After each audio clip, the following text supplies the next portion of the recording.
Hello, gentle peoples and other such folkies. I'm just going to wait for some people to get in. I'm going to do a little bit of invitations to y'all. I want to talk to you a little bit about paganism, witchcraft, not necessarily Wicca, because, I mean, if you want to know about Wicca, I'm more than happy to answer questions about anything you want to know. But I've been practicing paganism, which is a broad term for the religion that I'm involved in, just like Christianity would be for people who are Catholic or Baptist or Lutheran or anything like that. I'm a pagan person, and that covers people that do not worship the God of the Bible or Jesus or anything like that. And let me just first say that not all witches are religious either. I particularly am a religious witch. I have gods and goddesses. As you notice, there's like things that I talk about with Hecate on my wall, and Dionysus are like patrons of mine, and I have a really big thing for Pan. But I have been studying for the better part of 18, 19 years now. And I have a little bit of a pet peeve about teachers that monetize to get compensation. Not that I don't think they should. I really believe that they should be compensated for their knowledge. But, you know, just like everything else in your life, we really kind of need to vet the people that are teaching us things.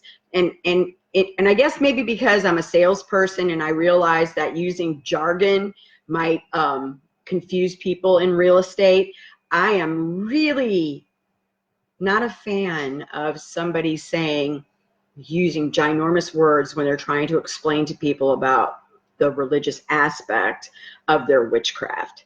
And I sometimes think that that's like hyperbole, because they want you to feel like they want you to go and stand back and be in awe of what they're teaching you, so that you'll buy their books and pay for their classes and do all of that stuff. And all of that is well and fine, and you should go to classes and you should read their books if they're interesting to you and it's something that you think that you want to learn. When you go into a classroom situation with any pagan person, witch, teacher, bookstore owner, whatever, trust your gut. I think of all the lessons that I have learned as a pagan person practicing witch for 19 years, is gut trusting is so vitally important, not just because it keeps you safe from charlatans and maybe people that have really bad intentions towards your physical safety, but because that's really what our religion and our, even if you don't look at it as a religious practice, our craft is about, is your gut. So you need to pay attention to that and honor that thing so that you can go forth and be a very successful practitioner of your craft. Even in Christianity, I kind of think you should be like vetting your people that are leading. I mean, any religious practice, for God's sake. It doesn't really necessarily be witchcraft, but because that's what I do, that's what I'm talking about. So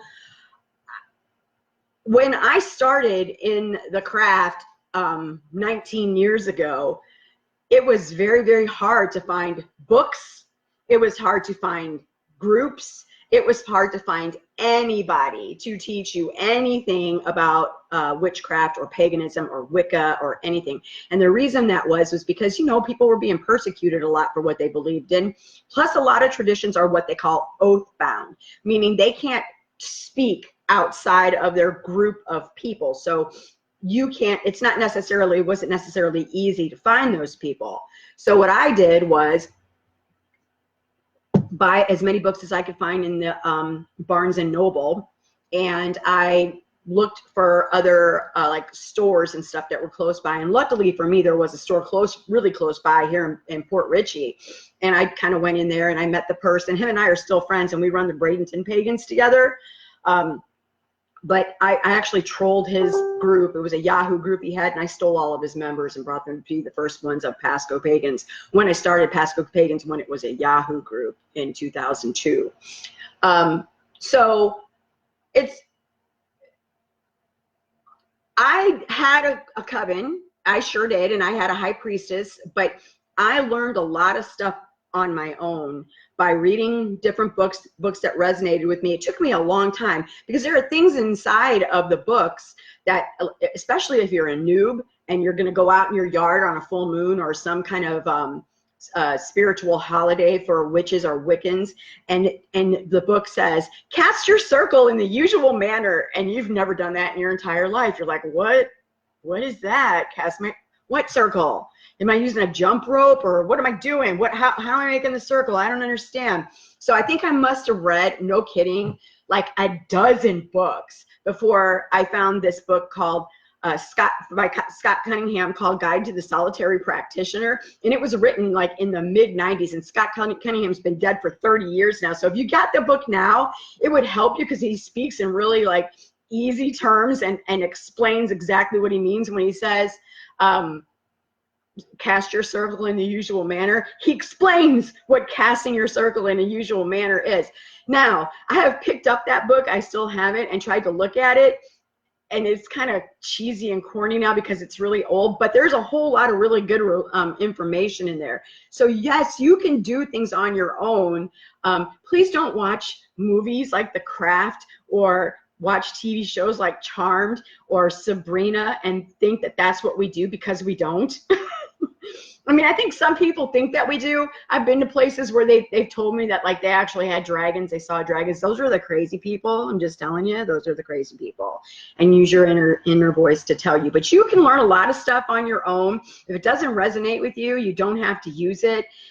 You can take all of what somebody says, or part of what somebody says, or nothing that somebody says, and use it. Raymond Buckland has a book called Uncle Bucky's, well, it's not Uncle Bucky's, but it's the Big Blue Book of Witchcraft, and that's a pretty good one too.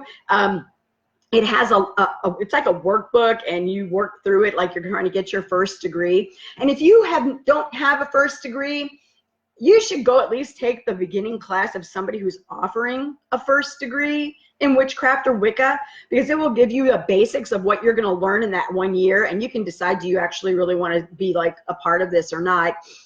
But the one thing I'm going to tell you is, if you do decide that you're going to jump in, unless you're not safe, do the entire year in a day and go through that first degree or run up to first degree. Usually that material is not oath bound. They let you take it with you when you leave. But just don't jump out. If you make a commitment, try to run through that whole year in a day, you know. Yes, David, please suggest a book for the noob. Yeah, do that. Let us know. I think that's an awesome idea. So I was watching this woman today, and it's just making me cray because she was just dropping so many words and jargons and things that people just might not really understand. And humans are funny about not wanting to ask other people, what does that mean? Because you don't want people to think you don't know what you're doing. But if you're new, you don't know what you're doing. I didn't know what I was doing. I still don't know what I'm doing half the time. And like, so now I have a girlfriend, and her and we practiced before a long time ago, and now we're practicing again together. And she used to be the one that wrote all the rituals and put everything together for us. And for the last 2 months, I'm the one that's doing it. I'm like, last night looking at her, because we got together to talk about what we were going to do for this upcoming new moon. And I'm like, bitch, why am I writing all this shit? I don't want to write all this shit. But here's the thing. I don't like all the pomp and circumstance. I don't want to go out there and hail to the guardians of the watchtowers of the... Fuck no. Nope. I like to go out there, throw a little prayer up to Hecate, or whoever I'm going to invoke, because I might not always be doing it to Hecate. I don't know. The spirit moves me. I'm kind of like digging a couple of other gods and goddesses right now, so I might throw somebody else up there that I'm learning about and do them instead. But I'm just going out there. I'm making a prayer to my God and goddess. I have a little bit of an intention written out. Like last month, I wrote the intention out on a piece of paper, and then I made some like holy water out of some spring water I had, and I charged it with some herbs and a piece of cannabis that I lit on fucking fire and threw into the water and let it float around in there. And then I put the spell inside of that, and we stuck it out under the new moon overnight, and then I brought it in. It's still on my freaking altar right now. I had a working spell since Kavanaugh was going to be confirmed. It's still up on my altar. So I've got stuff ready for the next one. We're going to do candle magic in a week from Sunday, and we're going to do a sigil on the candles, and we're going to get some crystals that coincide to the thing we're trying to make happen in our lives, and we're going to get certain herbs, and we're going to use those, and we're going to go out in the backyard, and we're going to raise some energy through drumming, and then we're going to carve our sigils into our candles after we have dressed them with the herbs and the oil, and we're going to do the same with our crystals, and we're going to keep our candle, and we're going to burn it till that spell is gone. And we're not going to call quarters and cast a circle and invoke the god and the goddess and then do all that stuff, because I don't like to do that. It just does not resonate with me. And that's the beauty of this religion or non-religion or the craft or whatever, is that you don't have to do whatever you don't want to do. And listen, I've been to all of them. I've been to the ones where you walked into circle at 8 o'clock at night, and then you're finishing it up and you're walking out of the circle and you go inside the house and it's 11 o'clock at night and you didn't even realize that the time passed, because you're doing all of that stuff that's, you know, calling quarters and raising energy. And the more people that are in the store or in the circle, the longer it might take for stuff to go down. So, you know, Marnette's asking, is a coven necessary for a new? No, nothing is necessary. Here's what's necessary. I mean, if you don't have any fingers, yelling it up to the gods is what is necessary. That's all you really have to do. Nothing is, I mean, unless you want to find a coven to teach you something, you really don't even need to do that. Marnette also asks, are there people out there willing to be a guide? Yes, there are tons of teachers out there. We have stores all around the area. You can even find online classes. But again, you got to vet your people, man. If you start listening to stuff, but don't make a commitment to anything that you're going to do until you've had a few minutes, because most covens, when they're taking on new students, will let you come a few times to see how you feel about stuff, and even let you be in their circles if they're doing open circles. But most of them will let you come for like a full moon situation and check things out. They might not let you come for the holiday stuff or vice versa. It's just up to the coven. But I would go sit in it and see, how do I feel about this high priest and high priestess? Do I think these people know what they're doing? I mean, just because you don't know what they're doing doesn't mean what you're doing doesn't mean that you can't like look at them and go, this person knows shit. I can just tell that this person is full of krizap, and I am not gonna waste my time.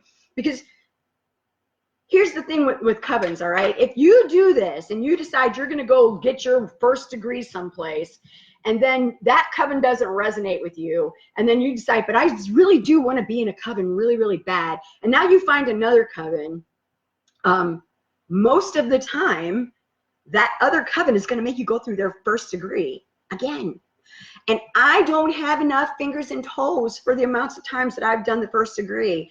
And if I were to join a new coven right now, that was like a British traditional coven that has a lineage, because these people are like really hardcore about you having to do everything in order and in a certain fashion. So if I was to go join a Gardnerian coven someplace, they would make me work through that year and a day again. I have zero interest in doing that again. Plus, if I don't feel like going out on a full moon or a new moon or a Sabbath or some shit like that, or an S-spot, I don't want nobody telling me I got to be there. And if I'm not there, then they're going to cast me out of their group, whatever. No, okay, see ya. I think it's good for the beginning, and sometimes it's good for people who really like that fellowship and want that camaraderie, or, you know, long term. But for me, it's not something I find necessary. Yeah, I like the holy water idea too. I found that online, and I'd be happy to share that with you anytime. It's really super simple. And Marnette says, newborn, learn so much more by watching. Yeah, Sabrina, I know you do.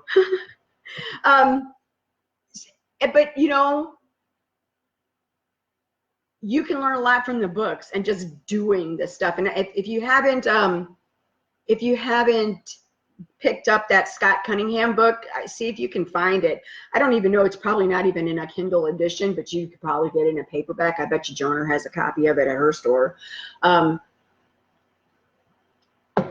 but read it. Because if you're brand new and the words don't make any sense to you, this will help you to understand what all they're saying. I really, to me, when somebody's sitting in front of me and I'm, you know, seasoned in my practice, and I'm looking and I'm watching these people, I'm going, because YouTube is my thing now, and I'm always out there watching people talk about their craft or cake baking or whatever I'm doing. But I'm just not a fan of somebody who is calling themselves, you know, the high priestess of something. And then look at Marnette, you're a high priestess. It doesn't matter who you are. But holy moly bells, man, when they start throwing out jargon that the newest person that's watching them might not understand, to me, that's sort of an elitist mentality. If you are a high priestess and you're trying to teach people your craft, and you're trying to help them understand this new religion or new practice that they're doing, you have got to break it down into the simplest and most basic of terms, and in your head think to yourself, none of these people know what I'm talking about, so I cannot say cast a circle in the usual fashion, walk witter shins, Dio-sil, all of that bullshit, man. Just, I'm walking counterclockwise, I'm walking clockwise, I'm, you know, whatever I'm doing. That's what you need to, like, just, why? I mean, I know we want it to be a mysterious thing and all that stuff, but, you know, I mean, did they do that at the Catholic Church? I don't think so. So part of what me and my friend are doing right now is we're trying to put together enough information to write a book. I'm horrible. I can't write a book. The other thing that we're trying to do is log all of our experiences from our practice that we're doing every new moon. So last new moon, we went out and we did that thing I told you about where we charged the holy water and all that stuff. And so the thing that struck me was that I had 2 really intense dreams after that new moon. And I asked the goddess to, like, be really explicit with me about the afterlife and what she was trying to teach me and what I needed to really be paying attention to, which is why I started out telling you guys that I really think it's important that we tune in and understand what our little inner voice and our intuition is telling us. Because if you're not paying attention to that divine voice inside of you that's telling you what to do, then you are not going to be able to practice your religion or magic and direct it and make it happen, make things happen for you. And don't let nobody tell you that it doesn't work, because then, okay, it doesn't work for you, but it works for me, and I know it works for me. So I asked for specific things. I asked for them to tell me, for Hecate to help me with my fear of death, and I asked Hecate to open me up to what I really need to know. The first dream I had was I was at my aunt and uncle, who have been dead for a while now. They had a new condo somewhere else. I remember it like it was yesterday. And we were talking in their condo as they were getting it remodeled. There was money everywhere. And I was definitely with them. I was talking to them. I was hanging out with them. There was stuff going on. I could go into the whole dream, but I'm not gonna. And then I had another dream a little bit later, and because I was invited to a wedding recently, and I knew about this wedding for a while, and it was really, really messing with me because I just felt like I didn't need to be at this wedding. I was very uncomfortable about going for a lot of different reasons. One of the people I wasn't very comfortable with, and we had a big falling out a while ago, and I just didn't know how people were going to behave, and it was not my day, it was the bride's day, and I didn't want our shit and ick to be imparted at this wedding. So I'm like, God, man, I don't know if I should even go to this thing, because I know I could be around all these people and be cool, but I don't know if everybody else is going to feel that way. And I'm really funny about bringing shit into other people's energy, like into their circles. I don't like to go onto sacred ground and have shit around me or be talking or thinking bad shit about somebody. I don't want anybody thinking bad shit about me. You know how I feel about the web, plucking it and sending all that stuff around. I just don't want to be a part of that. So I really struggled with, should I go to this? And me and the bride talked about it like a million times, and she kept trying to encourage me and encourage dialogue between the other people. And I did actually have a dialogue, and it was kind of ugly, and I had to really test myself to not make the interaction between me and this person worse, but to actually try to work things out between us so that we could go into this space together and be okay. And then after I had the conversation with this person, I got sick. I had that flu for 3 weeks where I had to keep my yap shut and I couldn't breathe. And I just really had to like be quiet and away and just convalesce. And then I dreamt about the wedding, and I dreamt I was there, and I dreamt I walked in and I saw a line of people that I knew, and some people that I hadn't even thought about in a really long time that I've been talking to from other covens and other times, because witch wars and drama happen because we're humans. There were people there that we just didn't get along, and I tried to be sweet and go up to these people and went to give hugs, which was really funny that I leaned into these people in the stream and they recoiled back, and every single person I went to didn't want me to touch them. And I had a panic attack that woke me up out of my sleep. And I got up and I couldn't shake the panic attack. And then I realized that it was about this wedding and that I shouldn't be going to this thing. Like, I was really told in no uncertain terms that I needed to stay. And that was trusting my gut. And it brings us right back to the beginning where I said the most important part of your practice is trusting your gut and using what your intuition is telling you in how you're going to do anything, in how you want to approach your magic, and how you want to approach your worship. If you don't want to use worship, how you want to call your circle. If you don't want to do your circle, whatever it is, you need to trust your intuition, vet your people, and just understand that all of that energy mixes. And you need, that's why I don't go places. That's why I don't worship with people. No offense or nothing, but you know, hey, it's my energy too, and how do I know they don't want that stuff being interfered in or mixed in with their stuff? So when it says, I'm just scared that I'm throwing out energies to the wrong entities. Well, if you're invoking certain gods and goddesses, then you're not sending it out to anybody wrong. Your intention is for good. Your intention is to call Hecate, and I'm just using her because that's what I do. So you want to think about your words. Last night when we were talking, my friend wanted to use the word transformation in the spell, and I'm like, I ain't about the transformation. I don't want a transformation up over here. That y'all, you can have transformation on your candle, but that's keeping the transformation out of my candle. So we sort of want the same things, but we sort of don't. And she's going through some stuff in her life that really doesn't mirror my life. So yeah, you can have some transformation, but I don't want people dead, and I don't want broken relationships right now. Everything right now is cool. So you got to just be careful about what you say and the words you use, and think about what they mean. Go out and look at a thesaurus and see how many different words come up for that, and do all those things resonate with you? I want money. I want good health, and I want peace in my life. Maybe intuition. I think I'm going to probably money, intuition, and love. Because if I have money, intuition, and love, then the peace will follow, you know? So that's all I wanted to say. If you guys have any questions ever, you got stuff you want to talk about in the craft, I'd be happy to do that, because that's the other thing we're trying to do is keep that's what I started off to say. We're trying to write a book, and we're trying to keep logs of what's happening after we do these rituals. And then we're talking about doing like a YouTube channel where we do an Ask a Witch kind of thing and talk about paganism and Wicca and different things that fall under that umbrella of paganism. And she's really smart and I'm really funny, so we figure she could be my, you know, straight guy to my witty guy, and we can maybe help people in simple terms and not use words. I had to look up a word this woman got used today. I'm like, what is this word? And I'm pretty good with words. And I was like, I don't even know what this means.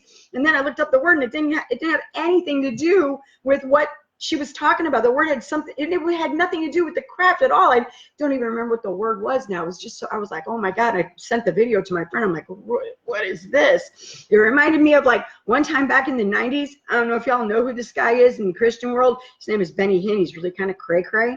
But anyway, I was listening to him on the radio, and he was talking about altars, like altering things.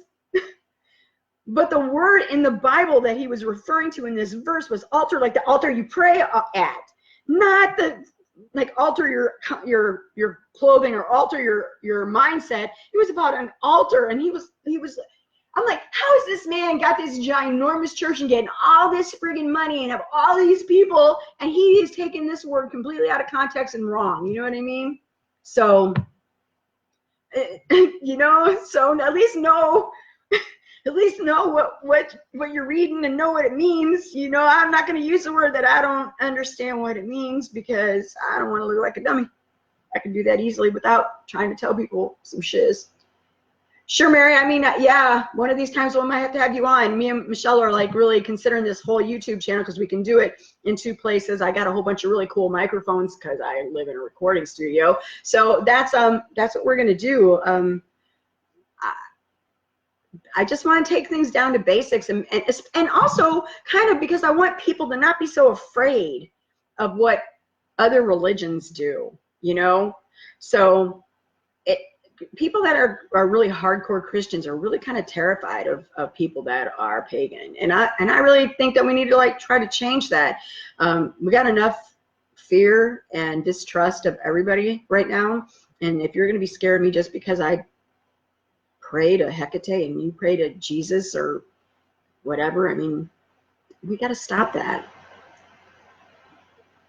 If we had more communication and more understanding of each other, might not be each other's cup of tea, but we might not be arguing so much about really stupid things, because at the end of the day, it's all a mystery, whatever's out there. I mean, I know there's something out there, and I'm sure we all are getting it wrong on so many levels, but I think that the most important thing about any religion that I know of, I mean, unless people are fanatical about it, is that the bottom line is, as human beings, we're always trying to get back to that source of love. And so we have all these interpersonal relationships with people, and we're always trying to find love in all of these people. And all of us are flawed because we are trying to get back to that source of love. So anywhere that we can extend that to others and help communicate that that's where we're coming from, and try to move through the world in a more peaceful fashion and in a more humorous fashion and in a kinder way, even when stuff isn't our cup of tea, and we can just let people kind of do their thing and know that it really doesn't change.